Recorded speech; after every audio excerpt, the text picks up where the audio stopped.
Les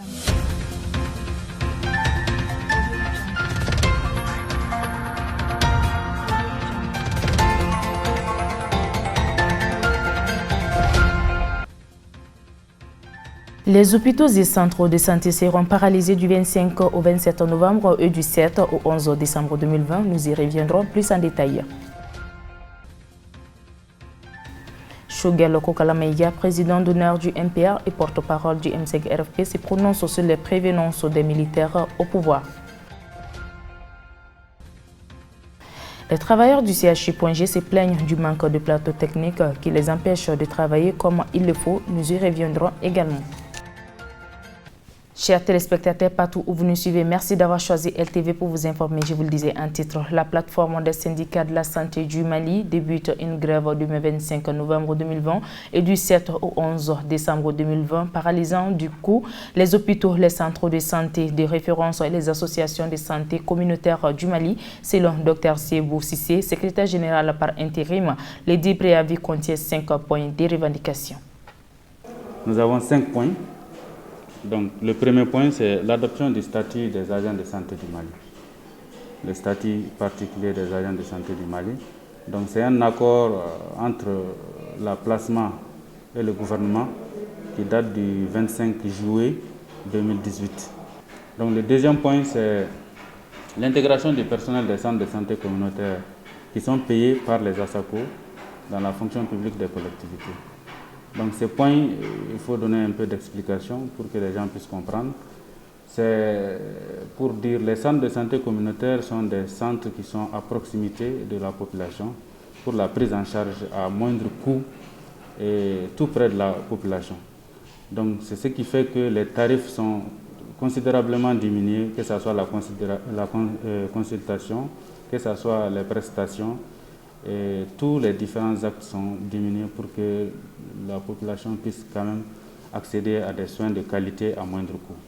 Donc, par rapport à cela, nous avons vu que ces ASACO-là sont gérés par ces SESCOM sont gérés par des ASACO qui ont des difficultés à payer le personnel.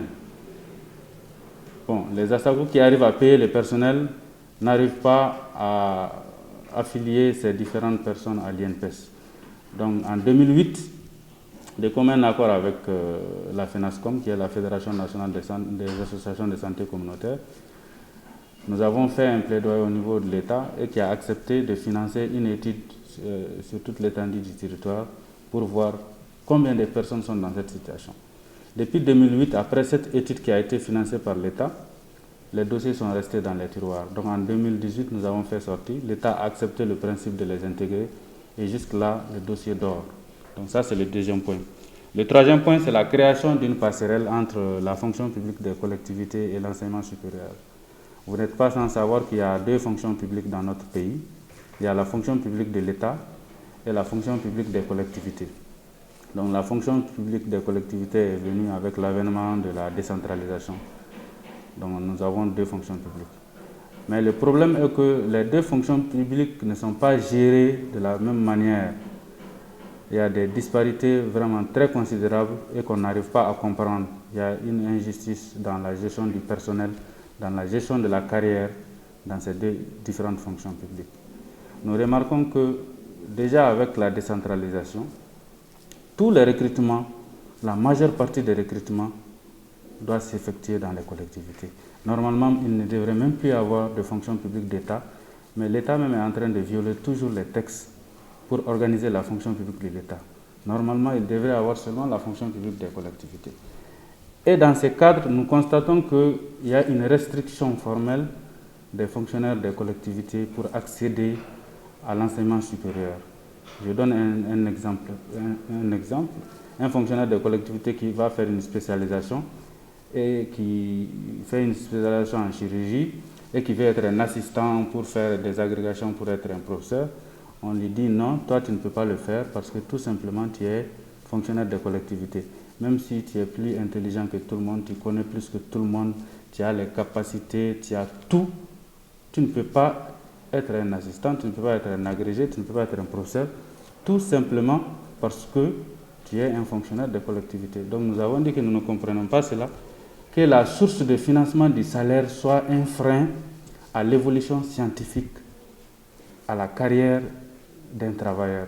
C'est incompréhensible, on ne comprend pas. Un fonctionnaire de collectivité n'a pas le droit de poursuivre. Si tu es fonctionnaire de collectivité, peut-être tu dois faire toute ta vie dans un CESCOM, tu dois continuer à travailler dans un CESCOM, faire toute ta vie, même si tu fais toutes les études du monde, tu dois continuer à travailler dans les CESCOM. On dit que ça, ce n'est pas intellectuel, ce n'est pas réfléchi, donc c'est une injustice qu'il faut corriger. Donc en 2018, nous avons eu également un accord sur ce point et qui dort toujours dans les tiroirs. Le quatrième point, c'est la gestion de la problématique de la bi-appartenance. Bi-appartenance, ça veut dire tout simplement, nous avons des professeurs qui travaillent et à l'hôpital et à l'enseignement supérieur. Donc, du point de vue salaire, ils sont fonctionnaires, ils sont pris en charge dans la fonction publique sur le budget de l'État. Et de l'autre côté, dans les cours qu'ils donnent, ils ont des contrats avec les hôpitaux. Donc, ils ont un salaire également. Donc, ça leur fait 2 salaires. Mais c'est un seul salaire qui est pris en compte pour la retraite. Pour la retraite, le calcul se fait seulement sur un salaire. Donc, l'autre salaire, c'est comme des primes. Donc, nous avons demandé tout simplement à ce que ces 2 salaires soient mis ensemble pour que ça soit un seul salaire, pour que le professeur puisse bénéficier à la retraite d'un salaire conséquent qui peut lui permettre de vivre de façon décente. Ça, c'est le quatrième point. Et pour ce point également, l'État a même financé. Nous avons été à l'intérieur, nous avons été en Côte d'Ivoire, nous avons été au Sénégal pour voir comment eux ils font. L'État a financé cette mission. Donc nous sommes revenus, il y a eu des recommandations et les recommandations sont toujours dans les tiroirs en train de dormir. Donc le dernier point, c'est l'intégration des contractuels des hôpitaux dans la fonction publique de l'État. Ça aussi, c'est une doléance très vieille qui date depuis 2012, depuis sous le président Amadou Toumani Touré, qui avait pris une loi pour dire qu'on va intégrer les contractuels des hôpitaux en son temps. Donc, depuis 2012, le dossier a eu des problèmes. Le dossier a eu des problèmes jusqu'en 2018 où on a pu intégrer un certain nombre. Donc, c'était le personnel sanitaire et le personnel administratif. Donc, le personnel sanitaire a été intégré, mais il restait le personnel administratif qui constituait les comptables, les gestionnaires des ressources humaines et autres qui n'ont pas pu intégrer. Donc le nombre est connu, ce n'est pas dire que c'est tous les contractuels, mais c'est un nombre qui était déjà connu, qui devrait intégrer. Par rapport à tous ces points, nous avions commencé à travailler dans les commissions dans le temps. Et ces commissions ont été bloquées en cours de chemin et nous ne savons pas pourquoi. Donc c'est pour cela que nous avons décidé de déposer ces préavis de grève qui ne contiennent que des anciennes doléances. La grève, c'est en 2 étapes. C'est une grève de 8 jours, mais en 2 étapes. La première étape, c'est une grève de 72 heures qui débute demain, le 25, qui fait 72 heures, 25, 26, 27. Et la deuxième phase, c'est à partir du 7 décembre. Le 7, 8, 9, 10, 11 décembre, 5 jours. Le président du mouvement patriotique pour le renouveau MPR, Dr Choguel Kokala Maïga, revoit sa position en ce qui concerne les provenances des militaires liés au rôle des politiques dans la faillite de l'État malien. Le rôle des forces armées de sécurité, c'est de faire la guerre, c'est de libérer le pays, c'est de sécuriser les citoyens et leurs biens. C'est exiger que les autorités politiques mettent à leur disposition les moyens matériels et créent les conditions pour qu'ils puissent libérer le pays. C'est ce que l'ancien pouvoir n'a pas fait. Il a passé le temps à détourner tous les fonds alloués à l'armée. C'est ce qui a amené le peuple à se soulever. Le peuple ne s'est pas soulevé pour demander aux militaires de venir siéger dans les gouvernements et les institutions législatives. Donc je pense qu'il se trompe complètement du sens du combat des Maliens. Il est vrai que les militaires ont quelques prévenances. Et ça, je suis en position de les comprendre, même si je ne partage pas leur décision. C'est que dans leur idée, la faillite de l'État malien c'est la classe politique qui a dirigé le Mali de 1991 à aujourd'hui. C'est un peu le discours ambiant qu'on entend, et même dans les milieux des militaires. Mais je dois les inviter, en tant que frères, à faire une bonne lecture de la situation politique. La déliquescence de l'armée n'est pas le fait de toute la classe politique, c'est le fait de ceux qui ont dirigé le Mali, les présidents de la République et les chefs militaires. Parce qu'il est important que les militaires comprennent que les questions de défense et de sécurité ne sont jamais discutées en Conseil des ministres. C'est des questions que le président règle directement avec les chefs militaires et à la limite avec son ministre de la Défense. Souvent même le Premier ministre est hors jeu. Donc, faire croire que c'est la classe politique qui est à la base de la déliquescence de l'armée de l'État, c'est une méconnaissance des raisons fondamentales de la faillite de l'État. La déliquescence de l'armée de l'État, c'est de la responsabilité des présidents de la République.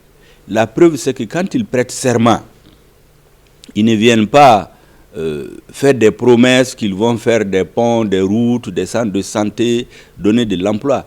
Ils prêtent serment sur la Constitution au moment de leur investiture,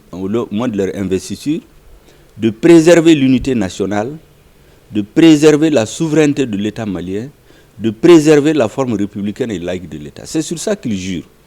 Et donc, lorsque les présidents qui ont la principale responsabilité de préserver l'unité nationale et la souveraineté de l'État malien, qui sont les chefs suprêmes des armées, qui ne partagent le domaine de la défense avec personne, lorsque de par leur action, l'armée tombe en faillite, l'État tombe en faillite, on ne peut pas accuser toute la classe politique.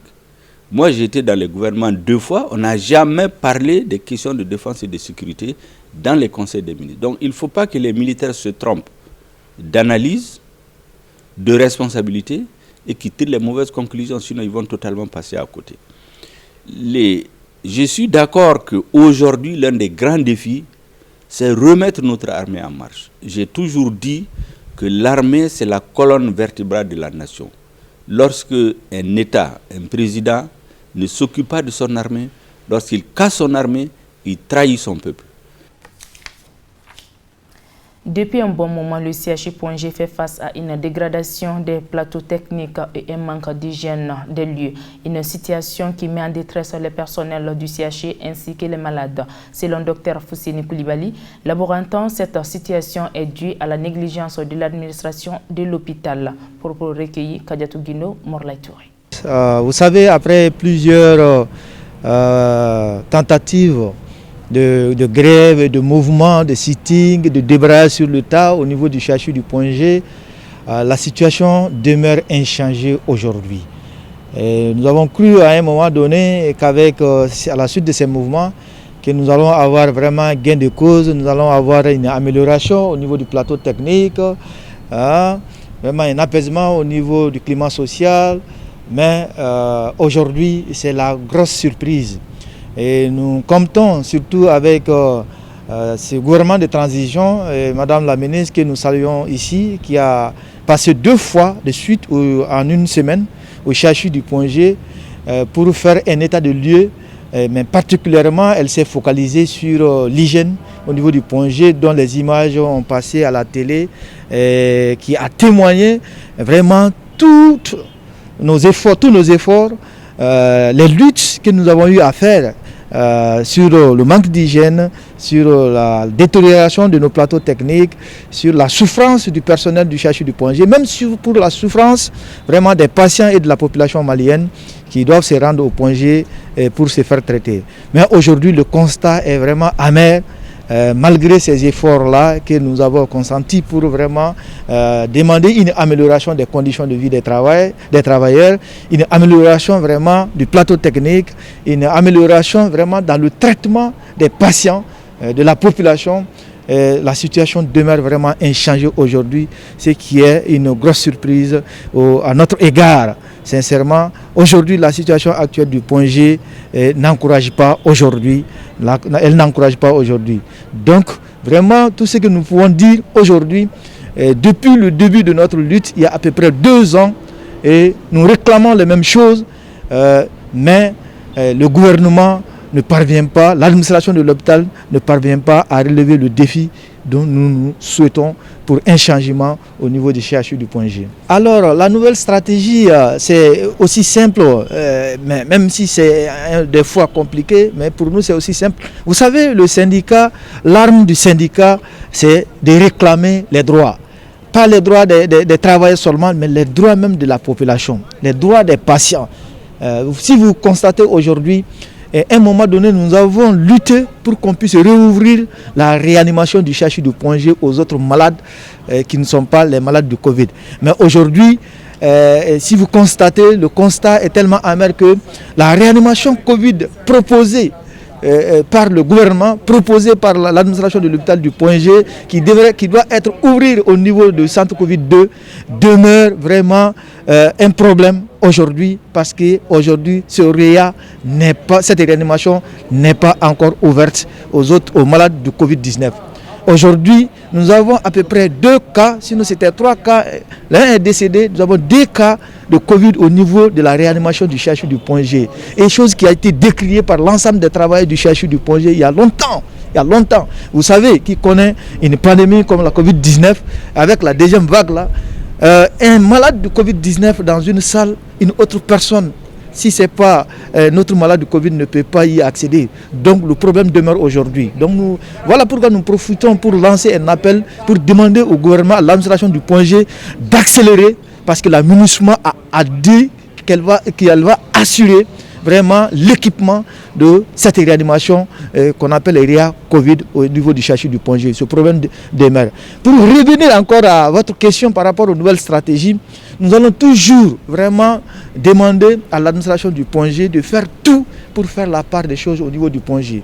Nous avons aujourd'hui besoin d'un plateau technique conséquent pour pouvoir traiter les malades dignement, de manière décente, et c'est ce que nous avons besoin aujourd'hui. Nous avons besoin que les agents qui sont sur le terrain, vraiment de la prise en charge du Covid-19, que ces gens-là soient traités de manière vraiment que ça se doit.